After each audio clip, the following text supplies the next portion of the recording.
At my brother's wedding, my place card was taped to a chair outside the restroom. His bride laughed. Only important guests sit inside. My mom said, just be grateful you're invited.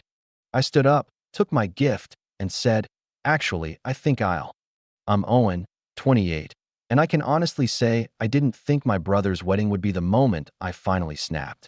I'd always been the quiet one, the good sport of the family, the one who got the hand-me-downs, the one who let my sister pick the bigger room, the one who got volunteered to drive everyone to the airport at 4 a.m. because Owen doesn't mind. For years I shrugged it off. It wasn't worth starting a fight over.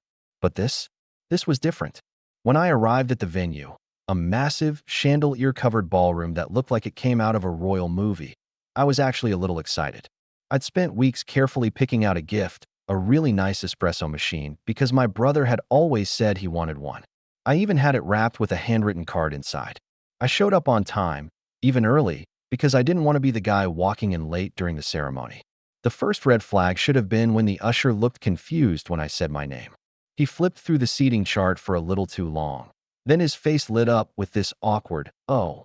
He motioned for me to follow him, but we kept walking past the tables, past the dance floor, past the bar, until we were basically at the back of the building.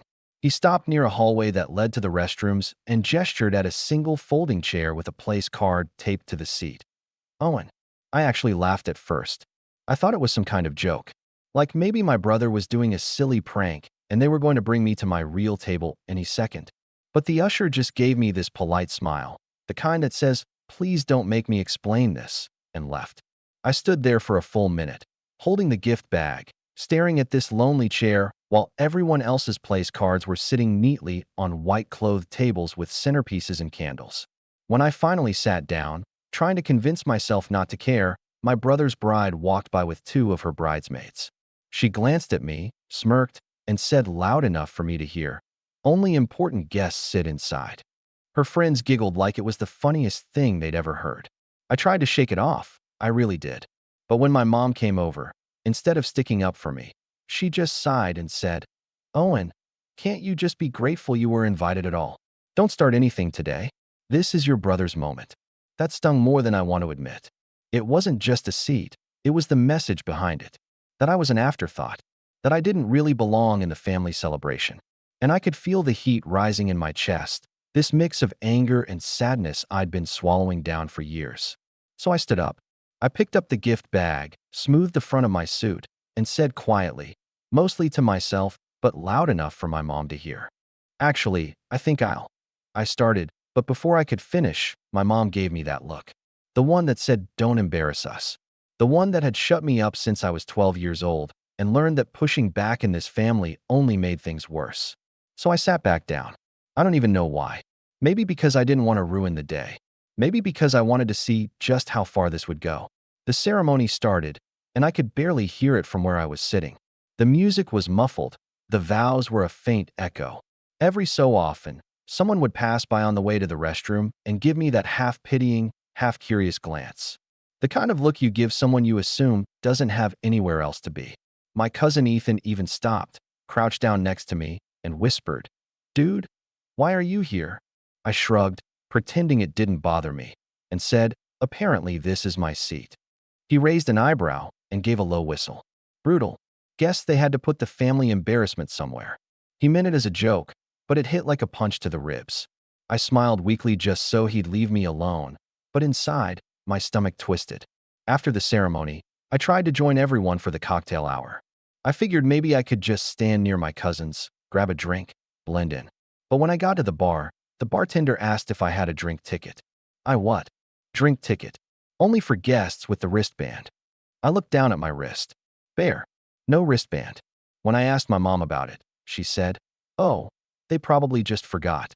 But honestly, Owen, do you really need to drink tonight? You know how you get. How I get? I asked, genuinely confused.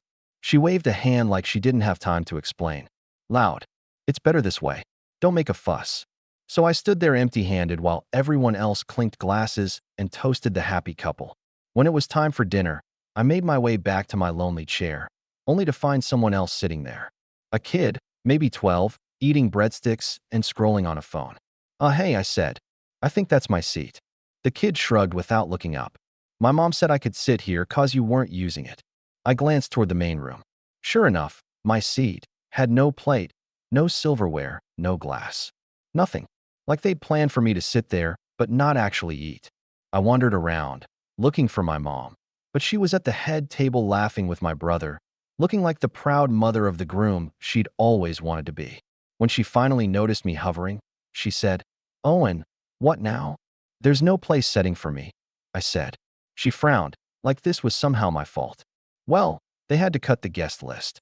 You understand, right? It's not personal." "It feels pretty personal," I said quietly. My brother must have overheard because he turned, grinning, and said, "Come on, man, don't be dramatic. We couldn't fit everyone at the tables. You'll survive one meal without the fancy salad." Everyone at the head table laughed. It wasn't even a mean laugh, more of a casual chuckle, like they were laughing at the situation, not realizing that the situation was me. I ended up standing near the bar while everyone else ate. Someone eventually brought me a small plate of food, not from the caterers, but from the kids' table. Chicken fingers and fries. I stood there with that plate in my hands, listening to the DJ announce the couple's first dance, trying to keep a neutral face while inside I was boiling. Then came the speeches. My dad stood up first. "I just want to say how proud I am of my son," he said, his voice breaking. "He's always been the golden boy of the family." He meant it as a compliment, but I swear I felt every head turn toward me. It was like the words hung in the air, pointing a neon sign at the fact that I was not the golden boy. Then my mom stood up. "And to the beautiful bride, welcome to the family. You are exactly the kind of woman I always hoped my son would marry." She glanced briefly in my direction and added, almost as an afterthought, "And of course, Owen is here too." Everyone laughed. I felt my ears burn. It didn't stop there. My aunt clinked her glass and told a story about how my brother once rescued me when I got locked out of the house as a kid. "He's always looked out for Owen," she said, like my entire existence was just a series of opportunities for my brother to play hero. By the time the dancing started, I was exhausted. Not physically, emotionally. I felt like someone had been poking me with a stick for hours just to see when I'd finally react. I tried to sneak out quietly. I figured no one would notice anyway. But as I passed the main table, my mom caught my arm. "You're not leaving, are you?" she asked, eyebrows raised. "Yeah," I said. "It's late. And, you know, I'm basically sitting in the hallway." She sighed dramatically. "Owen, can't you just stay and be supportive for once? Your brother has always been there for you." I almost laughed at that. Always been there for me. Right. Before I could answer, my brother leaned over and said, "Hey, don't take it so hard. You wouldn't understand. You're not really a wedding kind of guy." Something about that set my teeth on edge. Not a wedding kind of guy. Not the kind of guy who gets invited inside. I didn't say anything. I just nodded, turned, and walked toward the exit, clutching the gift bag so tightly my knuckles turned white. I hadn't planned to leave like that. I hadn't planned to do anything, really. But as I stepped out into the cool night air, I realized this wasn't just about a chair by the restroom. This was years of being the afterthought, years of being told to be grateful and not make a scene. I walked to my car, opened the trunk, and set the gift bag inside. I shut the trunk and leaned against it, staring up at the night sky while the music from the ballroom thumped faintly in the background. And for the first time all night, I smiled, because something inside me had just shifted. I sat in my car for a long time, just breathing. I could have driven away right then, and honestly, part of me wanted to, but something held me in place. Maybe I didn't want to give them the satisfaction of thinking I just disappeared quietly. Maybe I wanted to walk back in there, smile, and prove that their little snubs hadn't broken me. So I went back in. The music was louder now, the dance floor packed. I slipped in quietly, figuring I'd stay in the corner, maybe say my goodbyes when things died down. For a moment, I almost convinced myself that I could just let this go. And then I heard the DJ's voice. "All right, everyone. It's time for a special surprise from the happy couple." People started cheering and crowding around the dance floor. I stayed in the back, craning my neck to see. My brother and his new wife were standing arm in arm, grinning like they'd just pulled off the world's best prank. "Before we get back to dancing," my brother said into the mic, "we have a little presentation. Some of you know that Owen," he pointed in my direction, and heads turned toward me, "has always been a bit of a lone wolf. So we thought we'd put together something to celebrate him, too. A slideshow flickered onto the big screen at the front of the room. At first, I thought it would be some sweet montage of family photos. But the first image that appeared was me at 15, awkward and skinny, wearing braces and holding a science fair ribbon. The next slide was me falling asleep on the couch, mouth open. Then me in a swimsuit, looking pale and sunburned, from a vacation years ago. Then me with a bad haircut, me in my old beater car, me in a Halloween costume that didn't fit. Laughter rippled through the crowd. The photos kept coming, all unflattering, all embarrassing. Each one met with louder laughter, louder commentary. "Oh my gosh, remember that haircut?" someone shouted. "Look at his face," another cousin yelled, doubling over. The final slide was a video. A video I'd forgotten even existed. It was from college. Someone had filmed me at a party, sitting outside on the porch after an argument with my then-girlfriend, holding my head in my hands. I hadn't known I was being recorded. I had been crying. The room erupted, not in silence, not in sympathy, in laughter. I felt my chest tighten. For a second, I couldn't even move. I could hear the sound of my own breathing over the music, over the laughter, like I was underwater. When the video ended, my brother wiped fake tears from his eyes and said, "We just wanted to remind everyone what a good sport Owen is. Love you, man." The crowd clapped. People actually clapped. I didn't. I just stood there, rooted to the floor, feeling like every cell in my body had frozen. My mom came over, smiling. "Wasn't that funny? You've always been such a good sport about these things." I turned to look at her. "You knew about this?" "Of course," she said. "I helped pick some of the photos. It was all in good fun, Owen. Don't sulk. Good fun." I repeated, my voice quiet but sharp. She touched my arm like she was soothing a child. "Honey, it's a wedding. People are supposed to laugh." Behind her, I could see my brother high-fiving one of his groomsmen. My aunt was wiping tears from her eyes from laughing so hard. And that was when it hit me. This wasn't just a wedding. This wasn't just bad seating or forgotten place settings or no drink ticket. This was my entire family, standing shoulder to shoulder, laughing at me. I felt something inside me crack. But before I could even process that feeling, my brother walked over, still holding the mic, and threw his arm around my shoulders. "Hey," he said, grinning, "don't look so serious, man. You know we love you." We just couldn't resist showing everyone the real Owen. "The real Owen," I repeated. He nodded. "Yeah, the goofy one, the awkward one. You know, the guy we all grew up with. It wouldn't feel right to leave you out." He meant it as a reassurance, but it landed like a slap. The real Owen. The one they thought was worth putting on display like some kind of circus act. When I didn't answer, he chuckled. "Come on, don't be mad. If it makes you feel better, we almost put in that photo of you in your graduation gown. You looked so nervous you were about to pass out." They had more. I don't even remember what I said after that, if I said anything at all. I just remember pulling away from him and walking outside again, my hands shaking. The night air felt colder now, sharper. I stood under the awning and listened to the muffled music and laughter coming from inside. And for the first time, I didn't feel sad. I felt angry. Not the kind of anger that makes you yell or throw things. This was colder, heavier. The kind of anger that sits in your stomach and doesn't go away. Through the window, I saw my mom raise her glass in a toast. I couldn't hear what she was saying, but everyone laughed again, and I saw my brother nodding proudly. They weren't sorry, not even a little. I stayed there for a long time, watching them celebrate, dance, eat cake, as if nothing had happened, as if humiliating me was just part of the entertainment. And in that moment, one very clear thought formed in my head.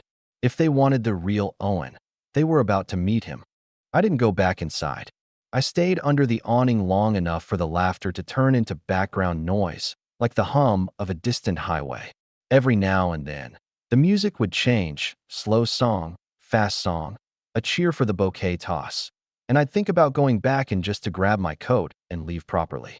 But every time I pictured stepping back into that room, facing those grinning faces, my chest tightened. So I left, quietly, no goodbyes, no explanations. When I got to my apartment, the silence was deafening.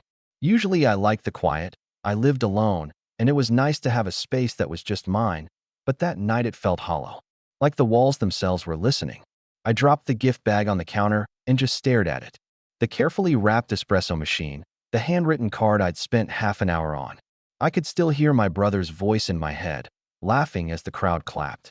I could see the slideshow replaying in my mind, those pictures flashing one by one. I sat down at my kitchen table and put my head in my hands. I don't know how long I stayed like that. At some point, my phone buzzed. A notification from our family group chat. A picture of my brother and his wife holding champagne, with the caption, "Best night ever. Thanks everyone for making it perfect." Underneath, my aunt had commented, "Owen left early, didn't he?" My mom replied, "He's always been sensitive. We'll talk to him later." No one said, "Maybe we went too far." No one said, "We should apologize." They just moved on. I put the phone down face first and stared at the grain of the table until my eyes blurred. That was the worst part. Not the slideshow, not the public humiliation, not even the mocking smiles. The worst part was realizing that no one thought they had done anything wrong. That I could be humiliated in front of every friend, every relative, every coworker they'd invited. And the takeaway would still be, Owen overreacted. I didn't sleep that night. I tried. I lay in bed staring at the ceiling, replaying every moment from the evening, every laugh, every look. At 3 in the morning, I got up and made tea, not because I wanted tea, but because sitting still felt unbearable. I ended up digging out an old box of photos from my closet. Pictures from birthdays where my brother was always front and center blowing out the candles while I was in the corner, holding the cake. Family vacations where I was the one taking the pictures, so I barely existed in them. My high school graduation photo, the one where my parents stood on either side of my brother shaking his hand for being such a supportive sibling, while I stood there clutching my diploma like a prop.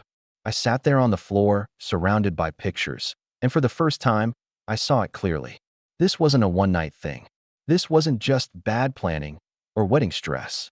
This was a pattern, a lifetime of being the afterthought, the punchline, the convenient prop to make someone else look better.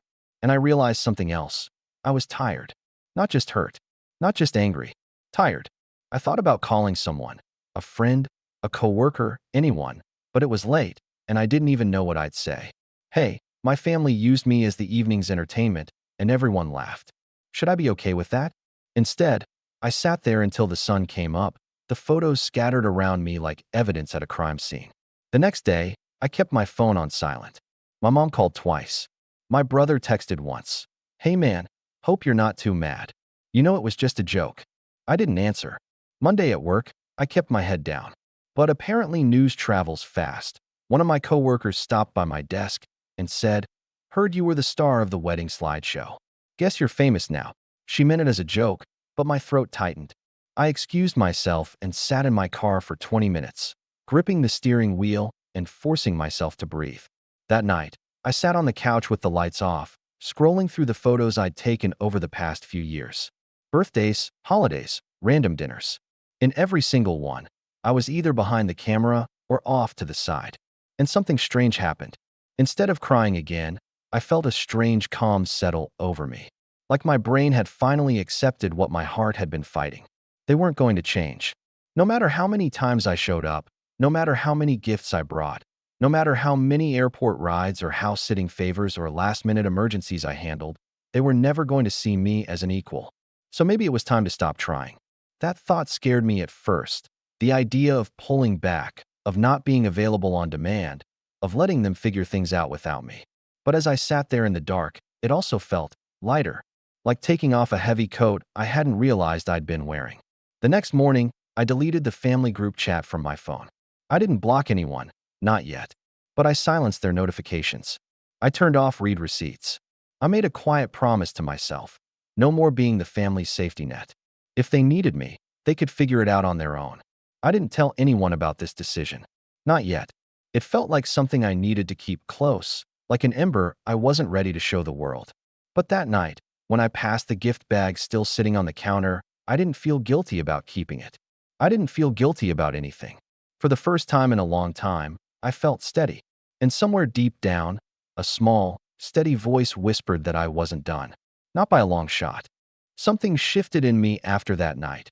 Not all at once, not in some dramatic lightning strike moment, but gradually, like a tide turning. At first, it was small things. I stopped volunteering for every family errand. When my mom texted asking if I could come fix their Wi-Fi, I told her I was busy, even though I wasn't. When my brother called asking if I could watch his dog for the weekend, I said, "Sorry, I have plans," and left it at that. The world didn't collapse. They didn't like it, sure. My mom sent a few guilt-laced follow-ups about family should stick together, but I didn't take the bait. For the first time, I started putting my own life first, and it felt strangely good. With that mental space freed up, I started focusing on myself. I had been coasting at my job for years, taking just enough responsibility to stay under the radar. But something about that wedding night lit a fire under me. I started staying late, volunteering for projects, talking to my boss about long-term goals. One afternoon, my manager pulled me into her office. "I don't know what changed," she said, "but you've been killing it lately. Have you thought about applying for the new team lead role?" I hadn't, not seriously. But that night, I dusted off my resume, updated it, and put my name in the running. 2 weeks later, I got the promotion. The raise wasn't massive, but it was enough to make a difference. I started putting a chunk of every paycheck into savings, something I'd always meant to do but never really stuck with. I also started saying yes to things I used to brush off. A coworker invited me to a trivia night downtown. Normally, I would have made an excuse, but instead I went. I didn't know anyone at first, but by the end of the night, I was laughing, swapping numbers, making plans for next week. I joined a gym. Not because anyone told me to, not because I wanted to prove something, but because I wanted to feel better in my own skin. At first, I hated every minute. The early mornings, the sore muscles, the weirdly complicated machines. But after a month, I started to notice small changes. I could carry groceries up the stairs without getting winded. My shoulders looked broader in the mirror. I slept better at night. On weekends, I started taking myself out, something I'd always thought was sad, but actually turned out to be kind of liberating. I'd go to the local coffee shop with a book, or explore a new part of the city, or take long drives with no destination in mind. Piece by piece, I was building a life that didn't revolve around waiting for someone else's approval. About 3 months after the wedding, I moved into a new apartment. Nothing fancy, but it was bigger, brighter, closer to work. I bought furniture that I actually liked instead of whatever was cheapest online. I framed a few of my own photos and hung them on the walls. Standing in that apartment the first night, surrounded by boxes, I felt something I hadn't felt in years: pride. My phone buzzed on the counter. It was a picture from the family group chat, my brother's wife posing with their new car. "Thanks to everyone who helped us save for this," the caption read. My mom added, "Even Owen chipped in a little," except I hadn't. Apparently, they were still telling that story, painting me as the reliable helper, the extra wallet when needed. I didn't reply. I didn't need to. By then, I had my own plans brewing. I started reading books on personal finance, taking online courses on investing. I learned how to set up a brokerage account, how to automate contributions, how to make my money work quietly in the background. I stopped talking about my life around my family, not out of spite, but because I'd realized how little they actually listened when I did. The fewer details they had, the less they could twist into a joke. Meanwhile, my world kept getting bigger. The trivia friends turned into a regular group, then into something like a second family. I started dating casually. Nothing serious yet, but enough to remind myself that there were people out there who actually wanted to know me, not just tolerate me. Every now and then, the memory of the slideshow would come back. The laughter, the video, the way everyone clapped. But it didn't hurt as sharply as it used to. Instead, it started to feel like fuel. One night, about 6 months after the wedding, I was having dinner with a couple of coworkers when one of them asked, "So, do you ever see your family much?" I thought about it for a long moment before answering. "Not as much as I used to," I said finally. And I realized I didn't feel guilty. Not even a little. I wasn't hiding anymore. I wasn't waiting for them to decide I was worth a seat at the table. I was building my own. By the time spring rolled around, I had almost perfected the art of being invisible to my family. I answered only when necessary, kept conversations polite but short, and avoided family gatherings unless absolutely unavoidable. I wasn't cold, just distant, and it seemed to bother them more than I expected. One evening, my brother called out of the blue. Not a text, not a group chat message, an actual phone call. "Hey man," he said, voice too casual. "Long time no see. We're thinking of hosting a big family dinner next month. You should come." I hesitated. Part of me wanted to say no outright. But another part of me, the part that had been quietly watching, waiting, told me to keep my voice neutral. Sure, I said. Just let me know when. There was a pause on the line, like he hadn't expected me to agree so easily. Cool, he said finally. It's gonna be fun. Everyone will be there. I hung up and sat in the quiet for a moment, feeling a slow, deliberate smile spread across my face. Because the timing couldn't have been better. 2 weeks earlier, I had stumbled across something that made me stop in my tracks. It started with a piece of mail accidentally delivered to my apartment, a letter from my parents' bank addressed to me. It was a quarterly statement for the joint account I had co-signed with them years ago when they needed a guarantor for a loan. I'd forgotten that account even existed. But as I scanned the numbers, my brow furrowed. There were regular withdrawals, large ones, listed under wedding expenses. Not my brother's wedding expenses, their wedding expenses. At first, I was just confused. Then I remembered a conversation with my mom months before the wedding, when she'd asked me to sign some routine paperwork because the bank needed an extra name on file. I had signed without thinking twice. And apparently, that had given them access to pull money from an account with my name on it, an account I was legally tied to. I called the bank the next morning and spent half an hour on the phone with a very polite representative who walked me through every transaction. By the time we hung up, I had a full list of what my money had gone toward: venue deposits, catering, flowers, even the slideshow production. I sat there staring at the list, my heart pounding. They hadn't just humiliated me, they'd made me pay for the privilege. The old Owen might have confronted them right away, demanded an explanation, maybe even asked for the money back. But the new Owen? The new Owen played it cool. I called the bank back the next day, asked a few more questions, and then asked them to send me a detailed statement with every transaction highlighted. When the packet arrived in the mail, I slid it into a folder and locked it in my desk drawer. Then I waited. When my brother's dinner invitation came, it felt like the universe was handing me a stage. In the weeks leading up to the dinner, I stayed calm. Outwardly, nothing had changed. I went to work, hit the gym, hung out with friends. But under the surface, I was building something. I scheduled a quiet meeting with a lawyer, just to understand my options.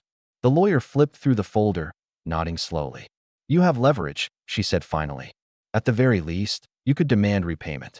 If they refuse, you could take it to court, and you'd probably win. I don't necessarily want to go to court, I said, but I want them to know I could. She smiled faintly. Then keep records. And when you're ready to confront them, do it in a way they can't ignore. That night, I went home and organized everything: bank statements, emails, text screenshots from my mom confirming I had signed the paperwork. It was all there, lined up in chronological order, impossible to argue with. I started rehearsing what I'd say. Not loud, not angry, calm. Measured. The kind of calm that makes people lean in because they can feel the weight behind every word. I practiced keeping my expression neutral. I practiced not smiling when I imagined the look on their faces. And with every rehearsal, my resolve hardened. This wasn't about revenge for revenge's sake. This was about finally making them see me, not as the punchline, not as the backup plan, but as someone they could no longer dismiss. The night of the dinner, I dressed sharply but not too sharply, just enough that they'd notice I looked put together. When I walked in, my mom greeted me with a slightly surprised, "Oh, Owen, you made it." "Of course," I said lightly. "Wouldn't miss it." I kept the conversation polite, even smiled when my aunt made a half-hearted joke about my disappearing act after the wedding. But every time my brother glanced at me across the table, I could tell he felt something was different. When dessert was served, my mom clinked her glass. "So glad we could all be together tonight," she said warmly. I waited until the room settled, until every eye was on me. Then, very calmly, I placed the folder on the table in front of me. "I actually have something I'd like to talk about too," I said. My brother frowned. Sure? What's this?" I slid the folder across the table toward him. "Just some paperwork I thought you should see," I said. My voice was steady, almost pleasant. He opened it, flipped through the first few pages, and froze. I sat back, hands folded, watching the color drain from his face. No one said anything. Not yet. But the silence around that table felt electric. And for the first time in my life, I felt completely, utterly in control. The silence stretched so long you could hear the air conditioner hum. My brother turned another page, his brows knitting tighter with every line. When he reached the final page, he closed the folder slowly, like he was buying himself time. "Where did you get this?" he asked finally, his voice tight. I leaned back in my chair, calm as a lake at dawn. From the bank. My name's on the account, remember? My mom frowned, her fork frozen halfway to her mouth. What account? The one you had me sign before the wedding, I said. The one you said was just routine paperwork. Turns out I was legally responsible for an account that paid for almost your entire wedding. A few relatives shifted uncomfortably. It wasn't the entire wedding, my brother said quickly, defensive now. No, I agreed. Just the venue, the caterer, the photographer, the flowers, the band. Oh, and the slideshow production. That one was my favorite. I let the words hang there. Someone at the far end of the table coughed. Look, my mom said, setting her fork down. It's not like you were hurting for money. And you know we would have paid you back eventually. That's funny, I said lightly, because I checked. There haven't been any repayments. Not one. And legally, since my name is on that account, I'm the one who would have been liable if anything had gone wrong. My brother's jaw clenched. I reached into my jacket and pulled out a single sheet of paper. I had my lawyer draft this, I said, sliding it toward him. He didn't touch it. It's a formal request for repayment, I explained. Not a lawsuit, not yet. But if the full balance isn't returned to me within 30 days, I will take it to court. And just so you know, every single transaction is documented and timestamped. This folder is basically Exhibit A. The room was dead quiet now. My aunt, the one who had laughed the loudest at the slideshow, cleared her throat. Owen, surely we can settle this privately. No need to make a scene. I turned to her, smiling politely. I'm not making a scene. I'm giving them a chance to make it right, privately. My brother finally spoke, his voice low. You'd really take us to court? If I have to, I said simply. I'm done being the family ATM. And I'm done being the family punchline. I didn't raise my voice. I didn't need to. The words seemed to hit harder because of how calmly I said them. My brother looked like he wanted to argue, but my mom put a hand on his arm. We'll talk about it, she said, her tone subdued now. You have 30 days, I reminded them gently. After that, it's out of my hands. I stood, smoothed my jacket, and nodded to the table. Thanks for dinner. I'll see myself out. No one stopped me. As I walked to my car, I could feel their eyes on me through the window, the whole table frozen in stunned silence. The next morning, I woke up to a flurry of messages, texts from my mom, my brother, even my dad, all suddenly very eager to work this out. I didn't reply right away.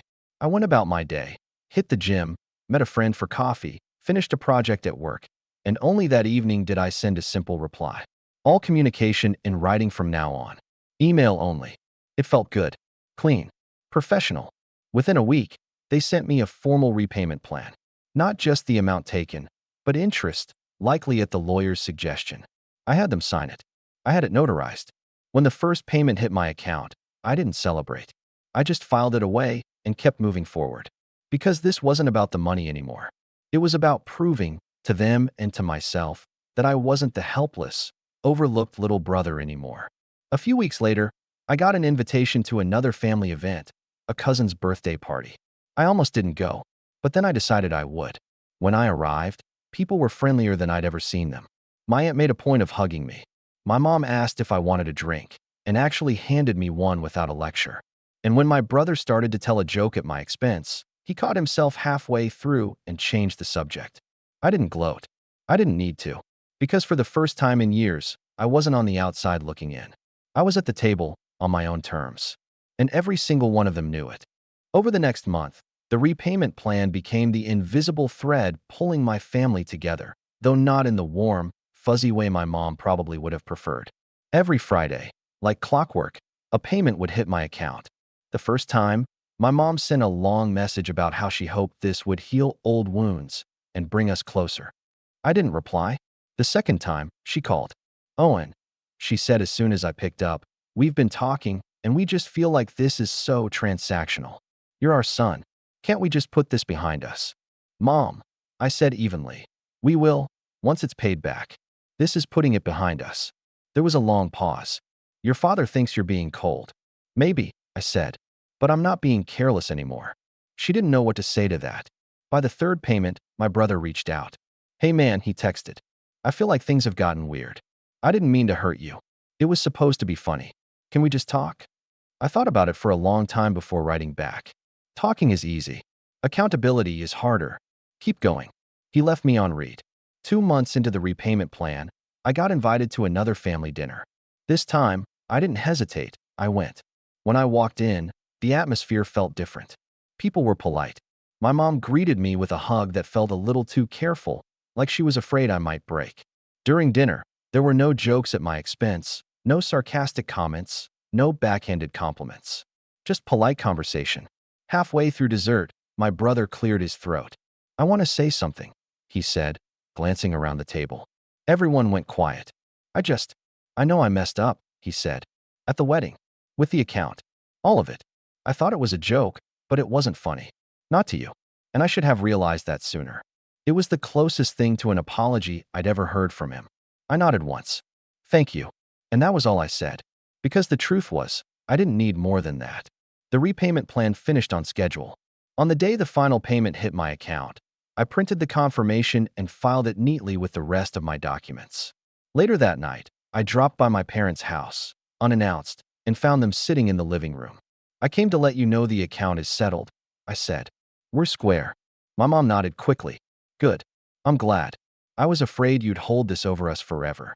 "No," I said. "I'm not holding anything. I just know where I stand now."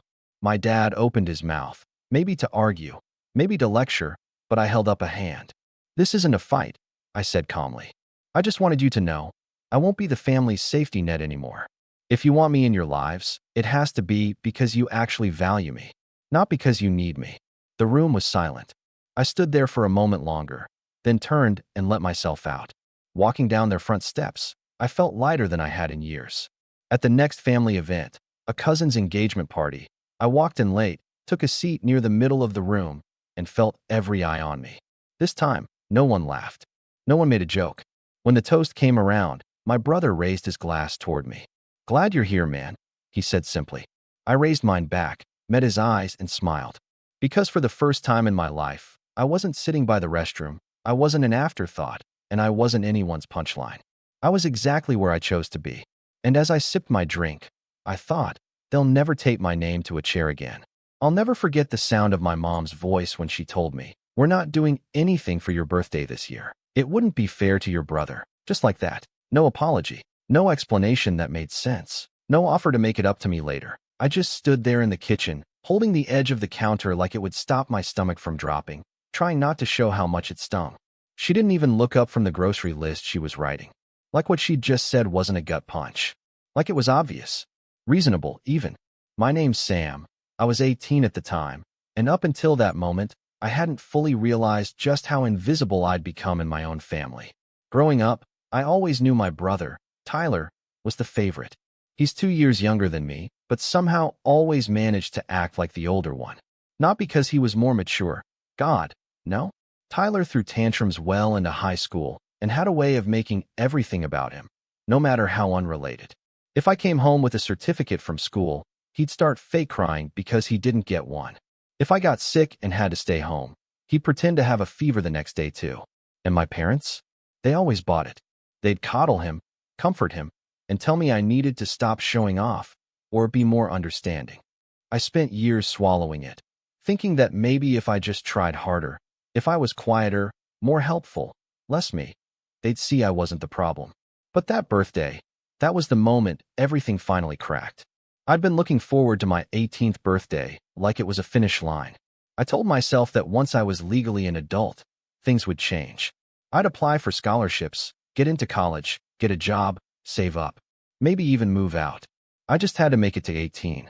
It was the one thing I clung to during the constant arguments, the suffocating tension in our house, the way Tyler would push every button he could and somehow still walk away the victim. I didn't want a party or gifts. I just wanted to feel like I mattered for once.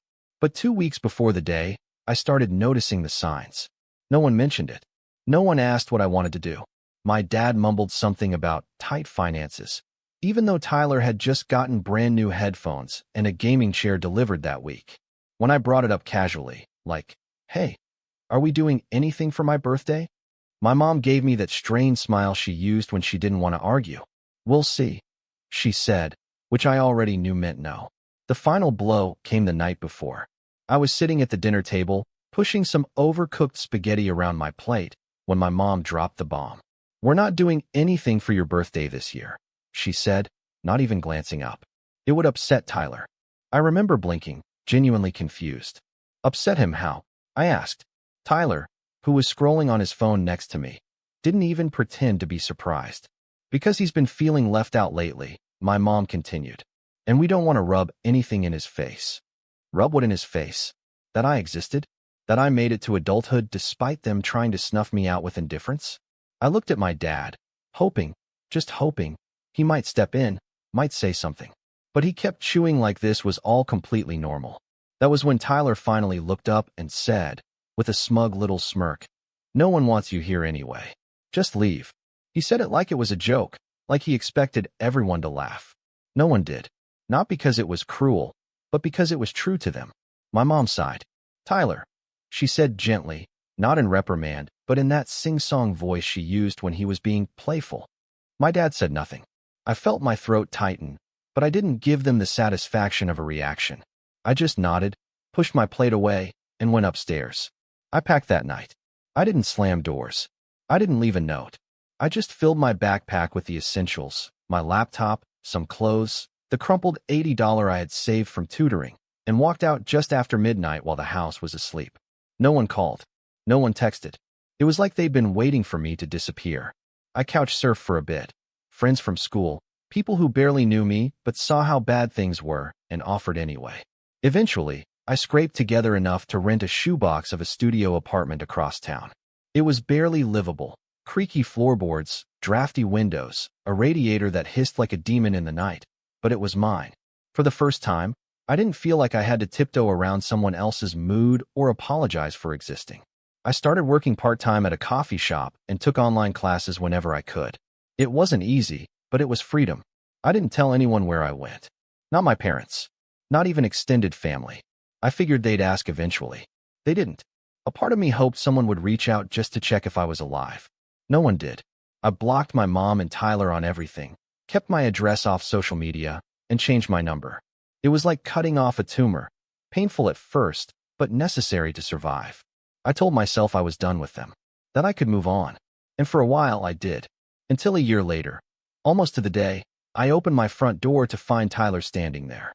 Disheveled, red-eyed, crying, screaming, saying I'd stolen the life that was meant for him. And just like that, everything I thought I'd escaped came roaring back. I froze. For a second, I genuinely thought I was hallucinating. Tyler, my brother, was standing in the hallway of my apartment building like some ghost from a past life I'd worked so hard to bury. His hair was a mess, his face blotchy from crying, hoodie half-zipped like he'd thrown it on without thinking. He looked wrecked. But what stuck with me most, what sent a chill down my spine, was the look in his eyes. It wasn't guilt. It was rage. "I've been looking for you for months," he yelled, stepping forward before I could even decide whether to shut the door in his face. "You think you can just run away? Just disappear?" Like none of it mattered. I snapped out of my daze and put a hand against the door frame to block him. "What are you doing here, Tyler? How did you even find me?" He scoffed, brushing tears off his cheeks in the most dramatic, performative way possible. "You think you're better than us now, huh? Living here like some kind of martyr? You don't get to just vanish and leave me with them." His voice cracked on the last word, and I saw something shift in his face.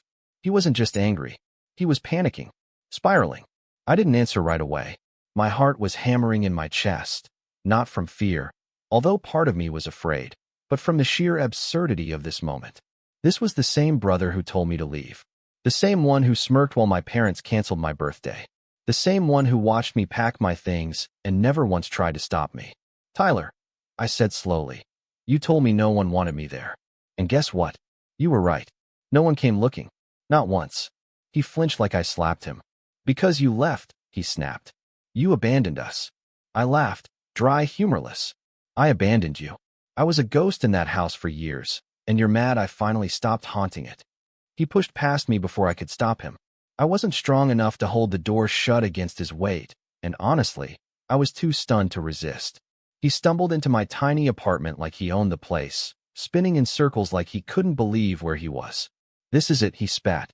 "This little box. This is the life you chose over us." I closed the door behind him, exhaling slowly. I didn't choose this over you. I chose me over being your scapegoat. He turned on me, and that's when the full meltdown began. You stole everything from me, Sam, he screamed, chest heaving. The future, the attention, the respect. They used to care about me. Then you left, and everything went to crap. Mom cries all the time now.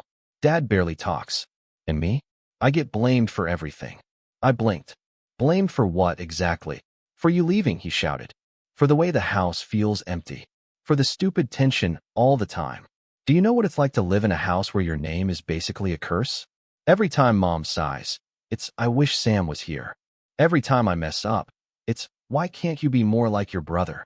That stopped me cold. Because no matter how much I hated how they treated me, I never expected that. Tyler dropped onto the couch, my lumpy, second-hand, Craigslist couch, and put his head in his hands. I didn't mean it when I told you to leave, he mumbled. I was jealous, okay? You were always the smart one, the responsible one. Even when they treated you like crap, you still had your stuff together. And me? I was just the mess. I didn't know what to say. I should have felt vindicated. I should have been angry. Instead, I just felt hollow. I sat down on the other side of the room, keeping a good few feet of space between us. You could have talked to me, Tyler. All those years, you let them pit us against each other. And you loved it. You didn't just benefit, you fed off it. You enjoyed watching me struggle. So don't come here crying about how hard it is now that the golden pedestal is gone. He shook his head, biting his lip like he was trying not to cry again. You don't get it. After you left, they started saying my birthday wasn't appropriate to celebrate either. Said it was too soon. Said it would feel insensitive. I didn't even get a cake. I blinked, unsure if I should laugh or scream. So now you know how it feels. And that's why you're here? Because suddenly you're not the center of attention anymore. No, he shouted, eyes wide. I'm here because I want things back the way they were. I stood up. That's never going to happen, I said, ice in my voice now. And honestly, if you came here expecting me to feel sorry for you, you're wasting your time. His eyes scanned the room again. You have your own place, your own job, your own life. You don't get to act like you're the victim anymore. I took a step forward, barely containing the storm that had been brewing in my chest for the past year. You think this life was handed to me? That I just walked out the door and the universe said, congrats, here's your fresh start? I bled for this. I starved for this. I cried myself to sleep more nights than I can count. But I kept going because I knew I deserved better than that house. Then you. His mouth opened, closed. He looked like he wanted to argue, but the fight was draining out of him. And then, almost like a final Hail Mary, he reached into his hoodie pocket and pulled out a letter. Crumpled, torn at one corner. He threw it at me like it was a grenade. I caught it. What is this? Read it, he said. You'll see. I unfolded the letter with trembling fingers. It was from our parents. Addressed to me. Written 6 months after I left. And never sent. My mom's handwriting filled the page. Tight and messy, like she was writing through tears. It was an apology, or something that tried to sound like one. We miss you. We didn't realize how much you meant to the family until you were gone. Tyler is struggling. We're all struggling. Please come home. It wasn't enough. Not even close. But it was something, and they never sent it. I looked up at Tyler, my hands shaking. Why didn't they send this? He stared at the floor. Because I didn't let them. Time stopped. What? I found it on the counter. Mom was sealing the envelope. And I lost it. I told them not to send it. That you didn't deserve it. That you'd rub it in their face. That it would make things worse. My throat went dry. So they listened to you. He nodded. They always did. I dropped the letter. That was it. That was the moment, the breaking point. All those years of playing second fiddle, of being dismissed and discarded and made to feel small. And even after I left, Tyler found a way to take the one thing that could have changed everything and bury it. And now he wanted what exactly? Forgiveness? Redemption? A do-over? I couldn't breathe. I couldn't think. The apartment felt smaller than ever, like the walls were closing in. And Tyler, my brother, my childhood enemy in every sense but name, was staring at me with wet eyes and trembling lips like he was the one who'd been wronged. But before I could speak, before I could say anything, he muttered something under his breath that shattered what little restraint I had left. I should have been the one to leave. I narrowed my eyes. What? He looked up, face twisted with something dark. You don't get it, Sam. That life, it was supposed to be mine. The job, the apartment. The respect. Mom and Dad used to say it, even when we were kids. You'll do big things, Tyler. You're special. You're the one we believe in. I stood completely still. And when you left, he continued, voice trembling. They stopped saying it. They started talking about you. They were angry. Yeah, but they couldn't stop comparing me to you. Even after everything. Even when I begged them not to. He looked up at me, eyes blazing now. You stole that from me. And just like that, the dam burst. I took one long step forward and looked him dead in the eye. You want the truth, Tyler? I said, my voice low and steady. You didn't lose their respect because of me. You lost it because you spent your whole life expecting the world to hand you things just because people said you were special. But I earned everything I have. You're not jealous of what I stole. You're jealous that I survived without needing you. Without needing them. Tyler's lip quivered. I expected him to lash out again. But instead, he stood up, walked to the door slowly, and turned back with a look I'll never forget. This isn't over, he whispered. You don't get to erase me that easily. Then he walked out, and I just stood there shaking. Because deep down, I knew he wasn't wrong. It wasn't over. Not yet. After the door slammed shut, I didn't move for a long time. I stood in the middle of my studio, the silence pressing in around me like a weight. The letter still lay on the floor where I'd dropped it. The corners curled, the ink slightly smudged, proof that at some point, my mom had cried over it. Maybe even regretted what happened. But Tyler, he'd intercepted that sliver of humanity and made sure I never saw it. Until now. And not because he'd had a change of heart, but because his own life was unraveling and he needed someone to blame. That realization, that I might have gone back if they'd sent the letter, hit me like a freight train. It's strange how grief sneaks up on you, even when you think you've already buried the dead. I thought I'd mourn my family. I thought I'd made peace with their absence. But that night, I cried harder than I had in a year. I wasn't just mourning what they did. I was mourning what could have been. The version of reality where my parents had come to their senses, where Tyler had grown up instead of doubling down, where we'd sat down at the same table and tried to rebuild something broken. That version didn't exist. It never did. But letting go of the idea hurt more than I expected. I spent the next week in a fog. I stopped showing up to my shifts at the coffee shop, which nearly got me fired. I missed 2 online class deadlines. My manager pulled me aside one night and said, "You look like you're halfway buried, kid. You okay?" I wasn't. But I didn't know how to say that without sounding crazy. How do you explain to someone that your brother stormed into your apartment like a rejected villain and confessed to sabotaging the one olive branch your parents ever offered? You don't. So I just nodded and said I was tired. Which wasn't even a lie. I'd hit rock bottom. Not the kind where you're homeless or bankrupt or physically broken, but the kind where you look in the mirror and realize you've been surviving, not living. That your whole life has been about getting away from something, not going towards something. I was 19, in a windowless studio with water stains on the ceiling and a secondhand mattress that smelled like regret. I had no family, no safety net, and no roadmap. Just me. And for a while, that scared me. But slowly, quietly, something shifted. It started with a job listing. A girl from my online class group chat, someone I'd only talked to a handful of times, posted about a nonprofit in need of part-time assistance. Data entry, mostly, with some admin stuff. The pay was better than the coffee shop, and it came with actual experience that could go on a resume. I almost didn't apply.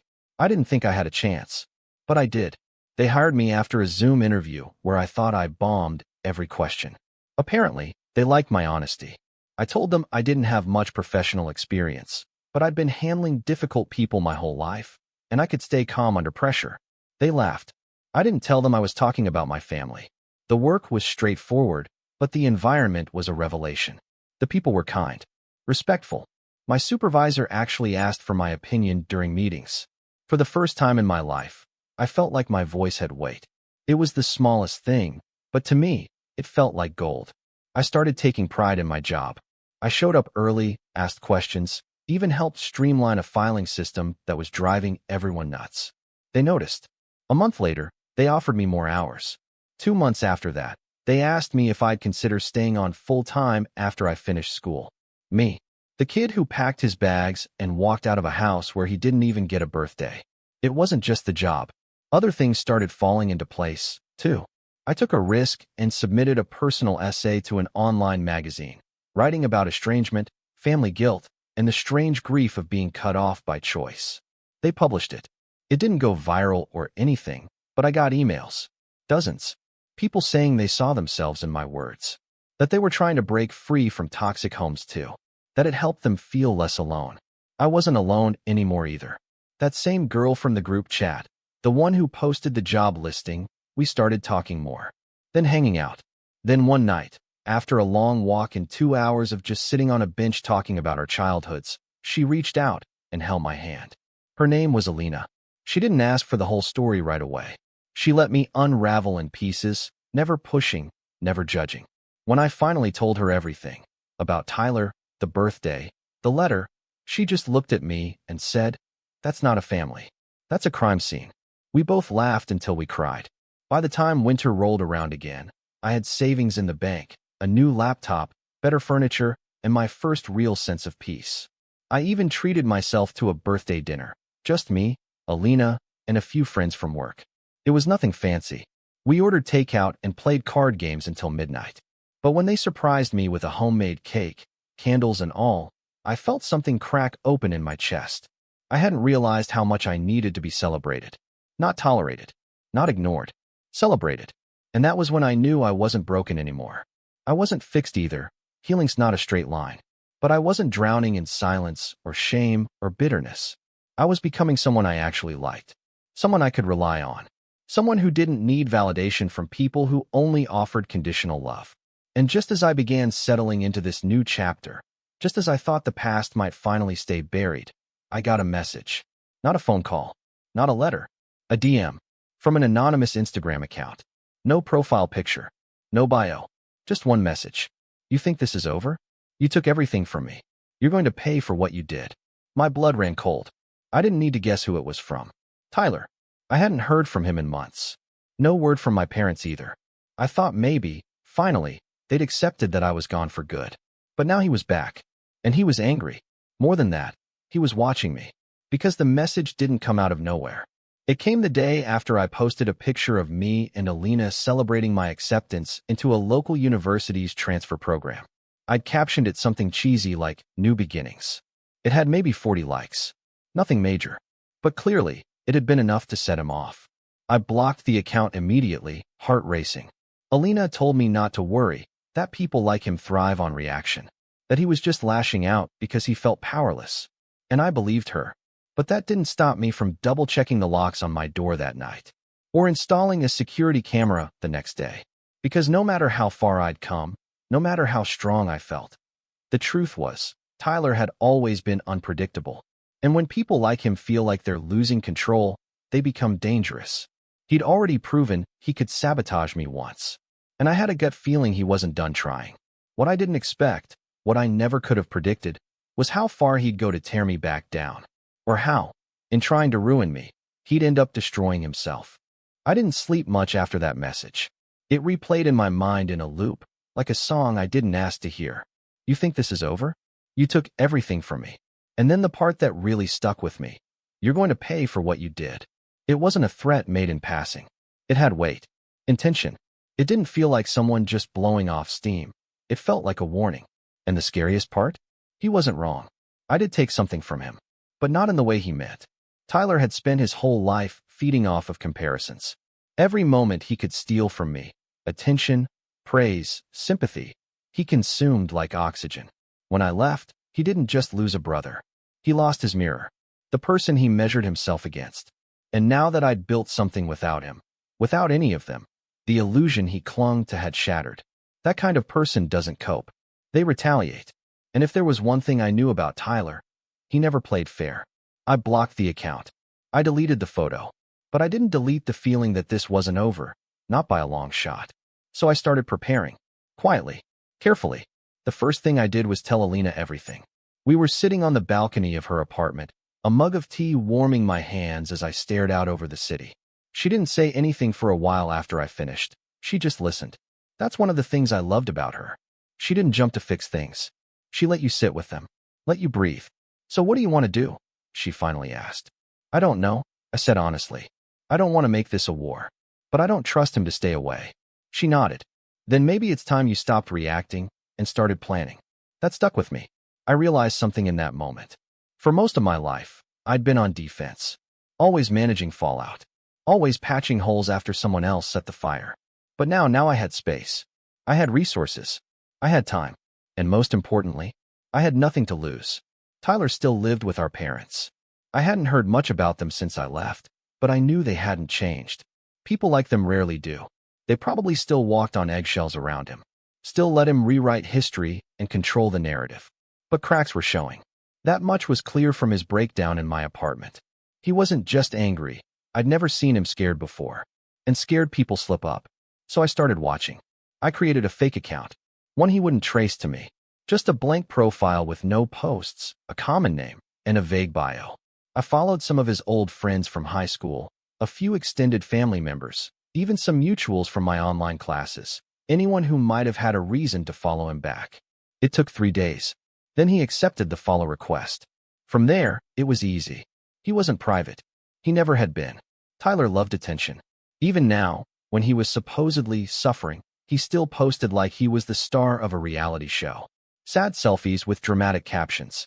Song lyrics that barely veiled threats. Screenshots of text with my parents that made them sound like villains. It was a curated mess. But the comments were what caught my eye. One, in particular, stood out. "Yo, you still selling those Adderall scripts? Hit me up." The message was old, months before his visit, but it triggered something in my brain. Because when I was still at home, I remembered seeing Tyler take pills before tests. At first, I thought he had a prescription. But then I caught him bragging to a friend once, laughing about how easy it was to get study drugs if you just said the right things during the evaluation. That was years ago. I'd forgotten. But now I wondered, was he selling them? I didn't want to jump to conclusions, but the idea planted a seed. So I dug deeper. I used the same fake account to reach out to one of his old classmates, someone I remembered as being a bit of a loudmouth back in the day. I pretended to be new in town, looking for someone who could help with finals. Casual, harmless language. Nothing too direct. They replied within the hour. "Try Tyler, last name." Dudes always got something. I sat back, heart pounding. If Tyler was dealing, even casually, it was only a matter of time before he got caught. And the irony wasn't lost on me. For all his talk about how I stole his life, he was out there risking his future over a few $100 and a high school reputation he couldn't let go of. I knew I had options now. I could report him. Anonymous tip. Let the school handle it. Let the fallout land wherever it landed. But something about that felt incomplete. It wasn't enough. Not yet. Because this wasn't just about Tyler. It was about my parents, too. The ones who listened to his lies. Who looked the other way every time he shoved me down and played victim. Who canceled my 18th birthday because it might hurt his feelings. Who let me leave in silence and never once reached out. I hadn't spoken to them since the letter, but I still had it. Still kept it in a drawer, folded and worn from the number of times I almost threw it out. And now, looking at it again, I noticed something strange. The return address. It wasn't their house.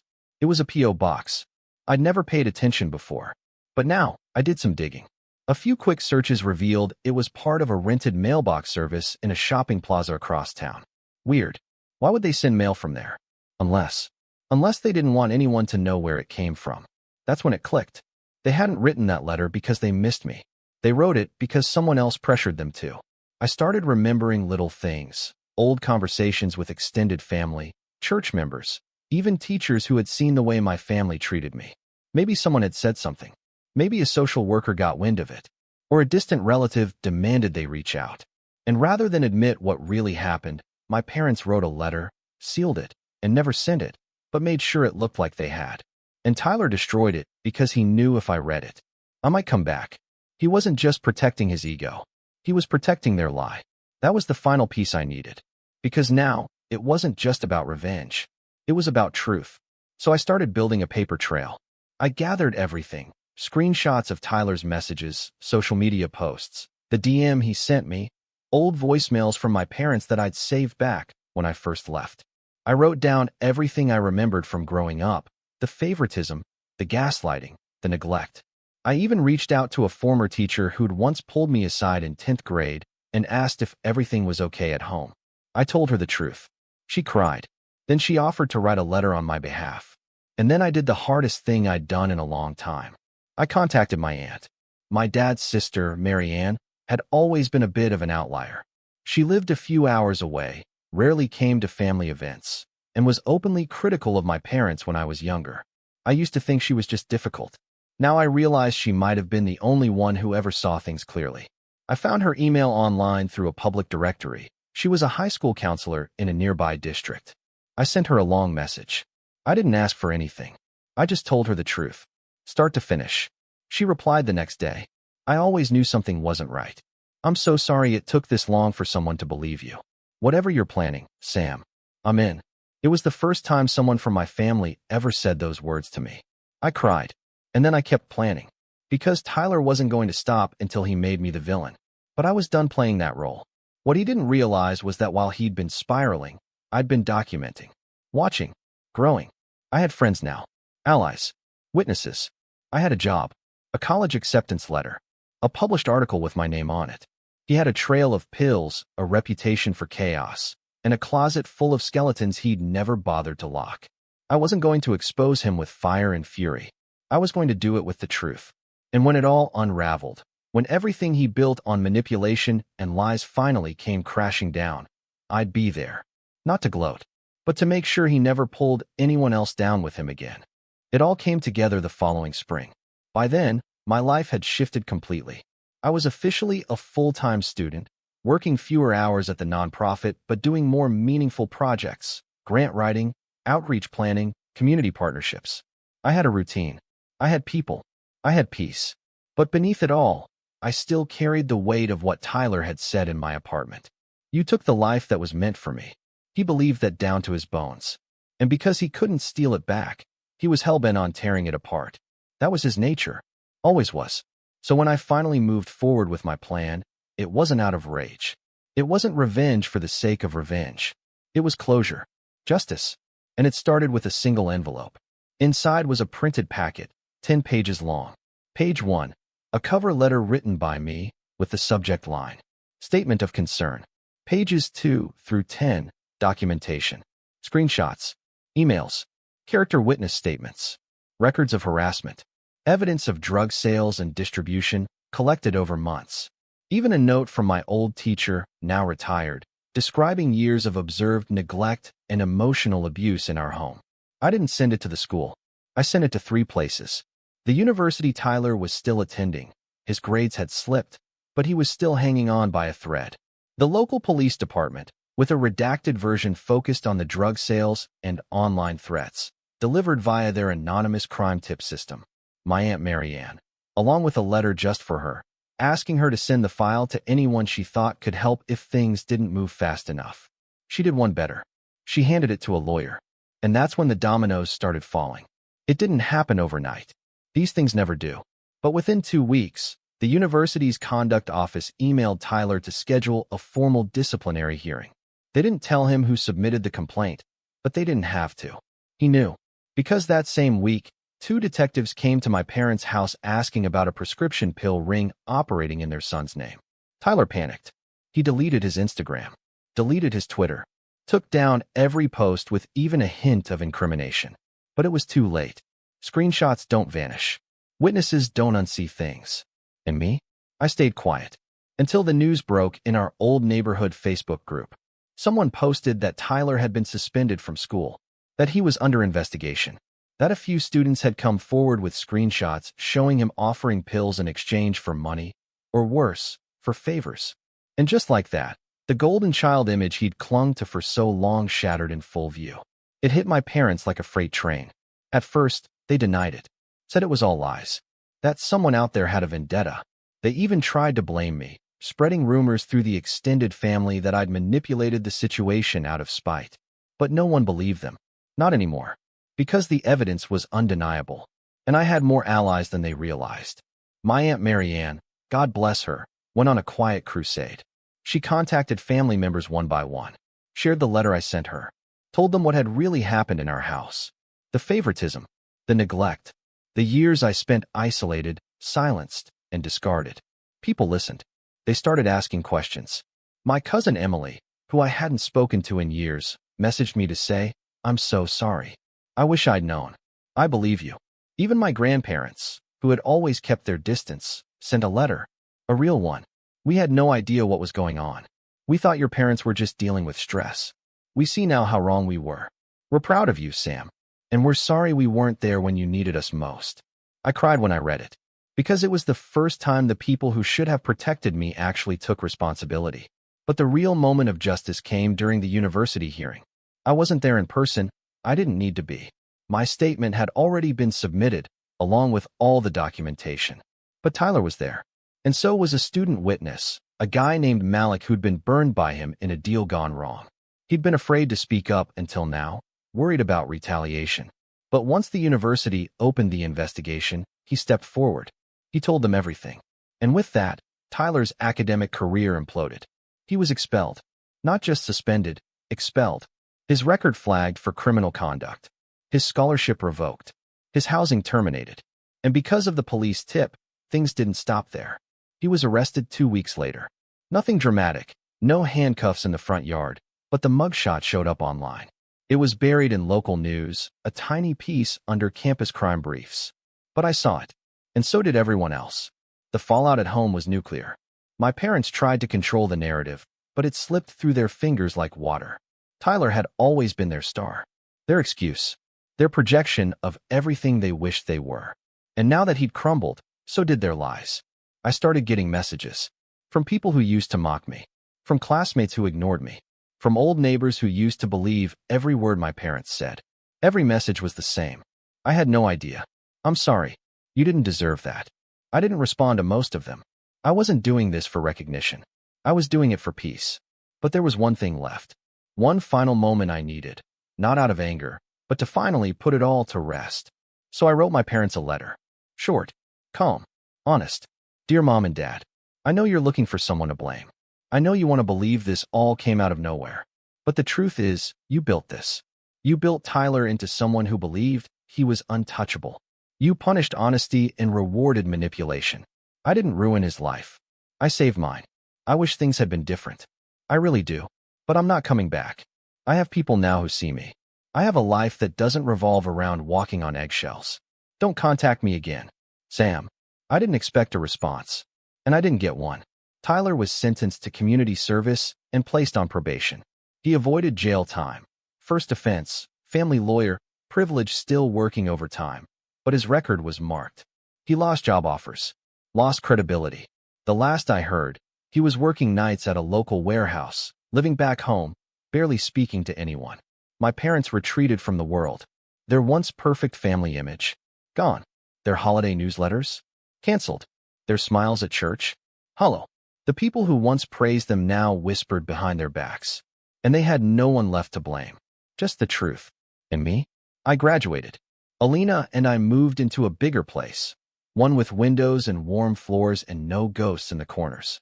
She framed my first published article and hung it by the desk where I write now. We host dinners with friends. Celebrate birthdays without guilt. And sometimes, when I walk past a mirror, I barely recognize myself. Not because I've changed, but because I've finally become me. I used to think revenge was about hurting someone back. But now I know the most powerful revenge is simply this. Living a life they can't touch. And they never will again.